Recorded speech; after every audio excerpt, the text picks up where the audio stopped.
तो आज मैं एक्सप्लेन करूंगा एक बहुत ही ज़्यादा underrated film the house of the devil movie को, जो कि 2009 में रिलीज की गई थी, जिसको डायरेक्ट किया है टी वेस्ट ने। House of the devil movie की IMDb रेटिंग है 6.4 स्टार्स आउट ऑफ 10। ये फिल्म थ्रिलर, स्लैशर और हॉरर दोनों को दर्शाती है, एज इसमें डेविल और इंसान दोनों ही बुराई के प्रतीक दिखाए गए हैं। एंड हाँ, फिलहाल मैं अपने होम टाउन में हूँ, तो रूम और प्लेस चेंज हुई है। हो सकता है कि आपको आवाज में थोड़ा सा डिफरेंस लगे, तो उसके लिए एडवांस में सॉरी। दोस्तों, अगर आप चैनल पर नए हैं तो सब्सक्राइब कर लीजिए, वीडियो को लाइक और शेयर करना मत भूलना। इंस्टाग्राम पर भी हमारे 10,000 फॉलोअर्स कंप्लीट हो गए हैं, तो उसके लिए आप सबका बहुत बहुत शुक्रिया। Keep supporting. अगर आप वहां पर फॉलो करना चाहते हैं तो link is in the description. तो चलिए अब बिना किसी देरी के चलते हैं सीधा एक्सप्लेनेशन की तरफ।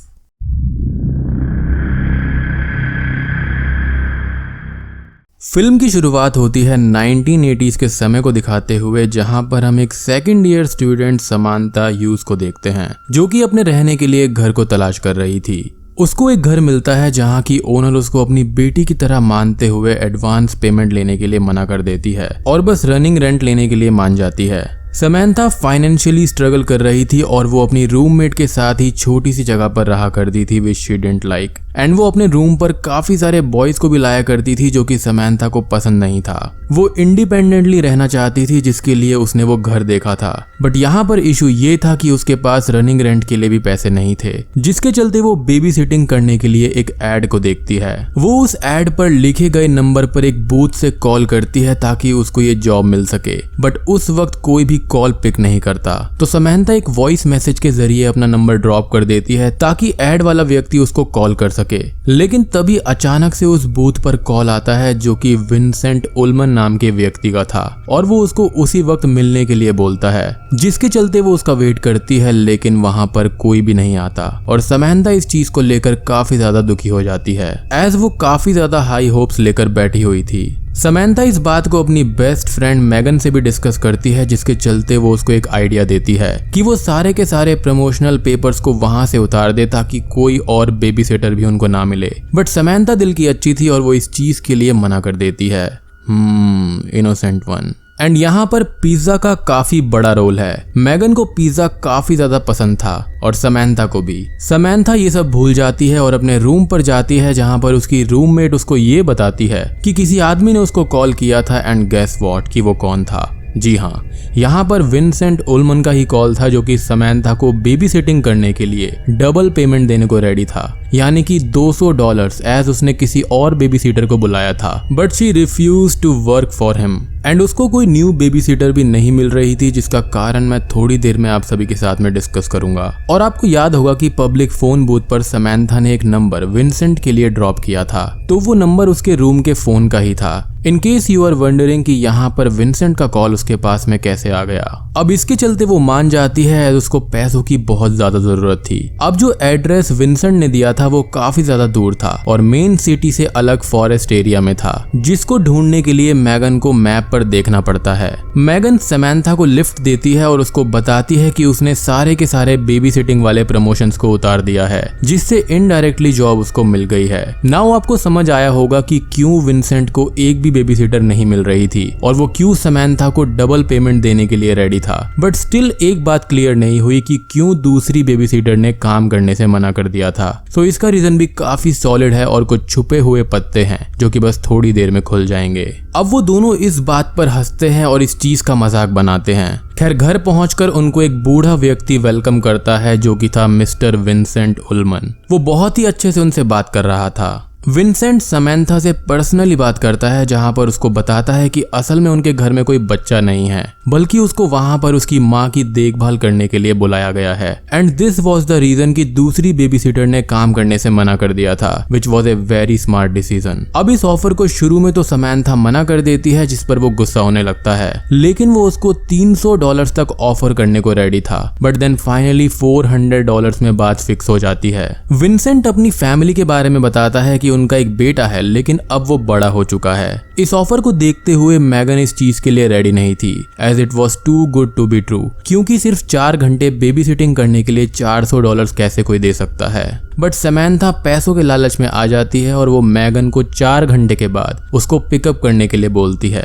और बस मैगन घर की तरफ निकल जाती है, जिस बीच वो एक कब्रिस्तान के पास स्मोक करने के लिए रुकती है। बट उसका लाइटर काम नहीं करता, तो तभी अचानक से वहां पर एक व्यक्ति आता है जो कि उसको लाइटर ऑफर करता है और उससे पूछता है कि वो तो नई बेबी सिटर है ना। बट मैगन उसको ये बोलती है कि वो उसकी दोस्त है। एंड देन सडनली ये व्यक्ति मैगन को शूट कर देता है और मैगन मारी जाती है। इस पॉइंट पर आकर मूवी एक डिफरेंट ही मोड़ ले लेती है और अब मूवी का असली मजा शुरू होता है। मीनवाइल हम ये देखते हैं कि विंसेंट समैंथा को बताता है कि उसकी माँ बूढ़ी तो है, लेकिन वो सारे काम खुद कर सकती है और वो ज्यादा ट्रबलसम भी नहीं है। सो बेसिकली उसको वहां पर कुछ भी नहीं करना है और बस 4 घंटे तक घर की रखवाली करनी है। कुछ इमरजेंसी होगी तभी उसको कुछ करना होगा, otherwise it's nothing at all. अब विंसेंट अपनी माँ से मिलने जाता है, जिस बीच वो उनकी बातें सुनती है तो वो कहता है कि बेबी सिटर काफी अच्छी है और शांत है। समैंथा ये सब सुन ही रही थी कि तभी वहां पर अचानक से ही बेसमेंट से घर के अंदर आ जाती है मिसेस उल्मन, जो कि समैंथा से बातचीत करती है, जिस बीच समैंथा उसको ये बताती है कि she doesn't like cold weather at all. Mrs Ullman ये कहती है कि वो लोग डेजर्ट से हैं और उनको भी ठंड बिल्कुल भी पसंद नहीं है।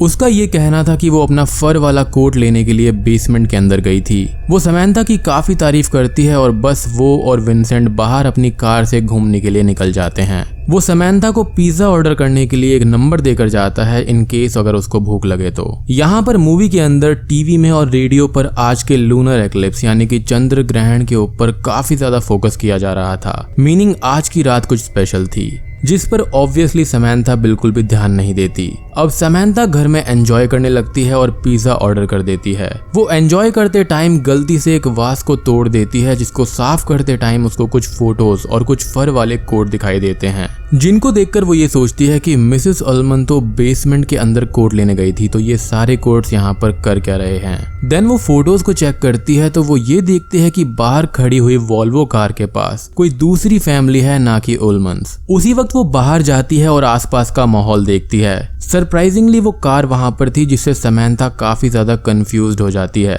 और तभी रूम के अंदर हमको एक इन्वर्टेड पेंटाग्राम के अंदर 3 लाशें पड़ी हुई दिखाई देती हैं, जिससे हम ये समझ पाते हैं कि उस फोटो के अंदर जो लोग थे वो इस घर के असली मालिक थे और उल्मन्स ने समैंथा से झूठ कहा है। लेकिन इस चीज का रीजन अभी तक क्लियर नहीं हुआ था कि what exactly is going on here. But ये था कि यहाँ पर कुछ न कुछ रिचुअल्स चल रहे थे, एज यहाँ पर इन्वर्टेड पेंटाग्राम का होना, घर के असली मालिकों का मरा हुआ मिलना, blood ritual kind of thing. Samantha ने कई बार मैगन को भी कॉल किया था ये सब चीजें डिस्कस करने के लिए, बट वो अटेंड नहीं करती क्योंकि उसको तो मार दिया गया था। घर के अंदर से उसको अजीब अजीब सी आवाजें भी आने लगी थी और उसको बाथरूम के अंदर किसी के हेयर भी कटे हुए मिले थे, जो कि उसके लिए शॉकिंग था। खैर अब मैगन घर के अंदर इन चीजों को लेकर काफी ज्यादा चिंतित थी, पर तभी डोरबेल बजती है और पिज्जा डिलीवरी आ जाती है। और ये पिज्जा डिलीवरी बॉय कोई और नहीं बल्कि वही सेम व्यक्ति था जिसने मैगन को मार दिया था, मीनिंग कि ये भी उल्मन से मिला हुआ था। मैगन 911 पर डरते हुए कॉल कर देती है और फिर वो ऑपरेटर को ये बता देती है कि बाय मिस्टेक उससे ये कॉल डायल हो गई थी।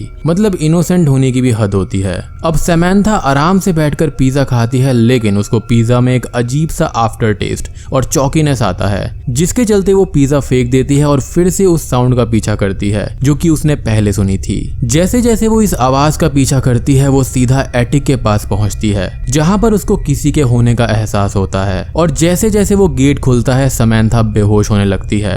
वो नीचे उतर कर आती है और एक गेट के पास आकर बेहोश हो जाती है। यहाँ से फिल्म एक बिल्कुल ही नया मोड़ ले लेती है। अब फिल्म स्लैशर थ्रिलर से बदलकर प्रॉपर हॉरर फिल्म बन जाती है। और दोस्तों अब यहाँ पर खुलते हैं असली पत्ते। अब जब उसकी आंख खुलती है तो वो खुद को एक इन्वर्टेड पेंटाग्राम के बीच में बंधा हुआ पाती है विद वाइट क्लोथ्स, और उसके आसपास में कोई और नहीं बल्कि उल्मन्स की पूरी फैमिली थी। विंसेंट, मिसेस उल्मन, उनकी माँ और उनका बेटा विक्टर उल्मन, जो कि वही व्यक्ति है जिसने मैगन को मारा था और समैंथा को पिज्जा डिलीवर किया था, जिसके अंदर उसने नशे की दवाई मिला रखी थी, जिसके कारण से ही समैंथा एटिक के पास जाते ही बेहोश हो गई थी। अब इस वक्त तक लूनर एक्लिप्स पूरे जोरों शोरों पर था और बस एक बिजार रिचुअल शुरू किया जाता है। न्यूज पर बार बार इस एक्लिप्स के बारे में दिखाया जा रहा था, तो वो इसलिए ही था रिचुअल के दौरान विंसेंट की माँ हमको दिखाई जाती है जिसका चेहरा काफी ज्यादा स्केरी था और वो एक विच की तरह दिखाई दे रही थी। इस रिचुअल में समैंथा के स्टमक पर एक इन्वर्टेड पेंटाग्राम बनाया जाता है और एक गोट का स्कल वहां पर रखा जाता है जो कि डेविल का सिंबल माना जाता है, जिसके ऊपर वो अपना ब्लड डाल देती है एज एन ऑफरिंग। और फिर समैंथा के हेड पर एक निशान बनाया जाता है और ये ब्लड उसको जबरदस्ती पिला दिया जाता है विच वॉज वेरी ग्रोस, जिसके चलते समैंथा किसी तरह से खुद को रस्सियों से आजाद कर लेती है और इस चुड़ैल के चेहरे पर वार करके विंसेंट के घुटने को घायल कर देती है। वो वहां से बचकर भागती है तो उसको नीचे मैगन की डेड बॉडी दिखाई देती है जिससे वो बहुत ही ज्यादा रोने लगती है। पूरा घर खून से लथपथ था, as I told you blood ritual. Samantha भी पूरी तरह से खून में भीगी हुई थी एंड वो इसी बीच विक्टर को जान से मार देती है, जिस दौरान विक्टर की गन की गोली उसके कंधे पर लग जाती है। अब होता यह है कि इस चुड़ैल के विजन्स उसको आने लगते हैं जहां पर हम उस चुड़ैल के रियल रूप को भी देख पाते हैं। उस ब्लड रिचुअल के चलते शायद से वो चुड़ैल उससे कम्युनिकेट कर रही होगी। अब यहाँ पर इस चुड़ैल के शायद से 2 रूप थे, मे बी एक जवानी वाला रूप और एक था ये बुढ़ापे वाला। समैंथा काफी ज्यादा तकलीफ में थी जिस दौरान वो अपने स्टमक पर एक ब्लैक निशान को देखती है, एज इफ कि उसके स्टमक में कोई चीज जन्म ले रही हो। खैर अब ऊपर वाले फ्लोर पर समैंथा जाती है जहां पर मिसेस उल्मन पहुंच जाती है और वो चांद की तरफ देखकर सेटन को रियल गॉड बोलती है और समैंथा उसके बालों को खींच लेती है जो कि असल में एक विग थी। तो बाथरूम के अंदर हमको जो हेयर नजर आए थे वो इसी घर की मालकिन के थे और मिसेस उल्मन ने उसको एज अ विग लगा कर रखा था ताकि उसकी असलियत समैंथा के सामने ना आए। अब बस उसी दौरान लड़ाई करते हुए समैंथा उसको भी जान से मार देती है। समैंथा अब घर से बाहर भाग जाती है जिस दौरान विंसेंट उसका पीछा करता है जिसका लेग इंजर्ड था। ये उसी कब्रिस्तान के पास पहुंच जाते हैं जहां पर वो ये बताता है कि वो चोजन वन है और वो उनके गॉड को जन्म देगी। ये उसकी डेस्टिनी है कि वो उसको एक्सेप्ट कर ले। समैंथा उसको जान से मारने की भी धमकी देती है और विंसेंट इस चीज के लिए भी रेडी हो जाता है क्योंकि उसका ये कहना था कि वो तो मात्र एक प्यादा है। उसका कहना था कि वो अब बहुत लेट हो गई है और अब वो कुछ भी नहीं कर सकती। समैंथा को समझ आता है कि ये डेविल को जिंदा करने की साजिश है और बस समैंथा खुद को ही गोली मार लेती है। अचानक से ही सीन कट होता है और हर जगह पर एक न्यूज चल रही थी कि कल रात का लूनर एक्लिप्स अपने निर्धारित समय से पहले ही खत्म हो गया, यानी कि एक एब्रप्ट एंडिंग। ऐसा आज से पहले कभी भी नहीं हुआ था और इस चीज को साइंटिस्ट स्टडी करने में लगे हुए थे। उसी वक्त हम समैंथा को हॉस्पिटल में एडमिट हुआ देखते हैं जो कि बच गई थी और उसके सर में कुछ बैंडेजेस बंधी हुई हैं। तभी वहां पर एक नर्स आती है और वो अनकॉन्शियस समैंथा के पेट पर हाथ लगाकर ये कहती है कि वो दोनों बहुत ही जल्दी ठीक हो जाएंगे, meaning Samantha was pregnant with Satan's child. और बूम, फिल्म यहीं पर खत्म हो जाती है। तो दोस्तों ये थी house of the devil film की कहानी। मूवी बेसिकली 1980s के अमेरिका के रियल केसेस को दर्शाती है जहां पर बहुत से लोगों ने ये कहा था कि ये सैटानिक ग्रुप्स असलियत में हैं जिनको गवर्नमेंट हाइड करती है। उल्मन एक सैटानिक कल्ट का हिस्सा थे जिसके चलते वो स्पेशल लूनर एक्लिप्स में एक वर्जिन लड़की को चाहते थे ताकि वो डेविल को जिंदा कर सके। यहाँ पर मिसेस उल्मन ने एक बात बोली थी कि वो लोग डेजर्ट से हैं, तो ये चीज जीसस क्राइस्ट और सेटन वाली बात को दर्शाती है जो कि बाइबल में मेंशन है कि सेटन ने जीसस क्राइस्ट को 40 दिन तक डेजर्ट में टेम्पटेशंस देकर लुभाने की कोशिश की थी बट वो कामयाब नहीं हुआ। तो डेजर्ट बेसिकली एक ड्राई जगह है जहां पर काफी सारी अनसेटलिंग सोल्स जाती हैं। अब यहाँ पर ये जो विच यानी कि चुड़ैल थी वो मेरे हिसाब से काफी टाइम से ये सब रिचुअल्स करती आ रही होगी, तभी तो वो इस कल्ट की लीडर दिखाई दे रही थी। यहाँ पर एक और थ्योरी है कि ये चुड़ैल असल में डेविल ही थी जिसका शरीर बूढ़ा और कमजोर हो गया था, तो शायद से वो इस रिचुअल और समैंथा का इस्तेमाल करते हुए रिबॉर्न होना चाहती होगी। यहाँ समैंथा पैसों के लालच में आ गई और उसके साथ ये सब हो गया। बट इससे भी बड़ी गलती मुझे मैगन की लगती है। उसने सारे के सारे बेबी सिटिंग वाले प्रमोशंस को उतार दिया था जिसके चलते बेचारी समैंथा फंस गई। अगर उसने ये प्रमोशंस नहीं हटाए होते तो शायद से उनको कोई भी लड़की नहीं मिलती, क्योंकि इससे पहले उल्मन को एक लड़की जो मिली थी उसने इस काम के लिए साफ मना कर दिया था। फिल्म काफी स्ट्रेट फॉरवर्ड है लेकिन काफी इफेक्टिव है। मूवी का पेस भी थोड़ा सा स्लो है लेकिन मैगन की मौत के बाद मूवी एक रफ्तार पकड़ती है जिसके चलते मूवी काफी इंटरेस्टिंग बन जाती है। शुरू में आपको ऐसा लगेगा कि शायद से ये एक थ्रिलर मूवी हो सकती है लेकिन एंड में आते आते ये काफी ज्यादा इंटरेस्टिंग और हॉरर बन जाती है। लेकिन मुझे यहाँ पर एक शिकायत है कि मूवी का अंत उतना अच्छा नहीं लगा। थोड़ी सी और डिटेल्स हमको यहाँ पर बताई जानी चाहिए थी। अब ये हिट और मिस है क्योंकि कई लोगों को ऐसी फिल्म्स पसंद आती हैं, लेकिन मेरे हिसाब से पर्सनली ओवरऑल मूवी अच्छी है। It was worth watching. तो तो यहाँ पर बेसिकली देखा जाए तो समंथा को एक तरह से किडनैप ही कर लिया गया था। यहाँ पर मेरे को एक और डाउट भी है कि ये जो फैमिली इनके घर में थी वो शायद से उल्मेंस फैमिली थी और इन्होंने उनका नाम इस्तेमाल किया यहाँ पर किसी लड़की को बुलाने के लिए ताकि वो उसको सेक्रीफाइस कर सकें या फिर उसको एज अ वेसल चुन सकें सेटन के लिए। तो दोस्तों उम्मीद करता हूँ कि आपको house of the devil movie की एक्सप्लेनेशन पसंद आई होगी। पसंद आई है तो आपको पता ही है क्या करना है, लाइक शेयर कॉमेंट और सब्सक्राइब। तो मैं आप सबको मिलता हूँ अगली वीडियो के साथ में, तब तक के लिए